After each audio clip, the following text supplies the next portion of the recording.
ప్రభువైన యేసుక్రీస్తు నామమునకు స్తోత్రములు.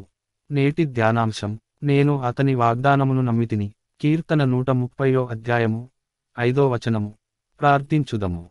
ప్రభువా, గడచిన రాత్రికాలంలో విశ్రాంతి తీసుకొనుచున్న మమ్ము మీ కరుణతో రక్షించినందుకు మీకు కృతజ్ఞతలు.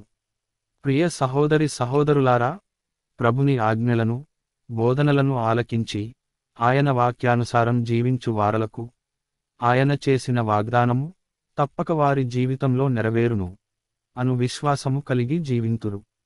ఏలైనా వారు ప్రతినిత్యము ఆయనపై ఆధారపడి విశ్వాసము, నమ్మిక కలిగి జీవింతురు. కావున మనము కూడా మన అనుదిన జీవితంలో ఆయనపై ఆధారపడి ఆయన వాక్యానుసారం జీవించి ఆయన చేసిన వాగ్దానములు మనయందు నెరవేరుటకు అర్హులమై జీవించుటకు శ్రమించుదాం. ఆమెన్.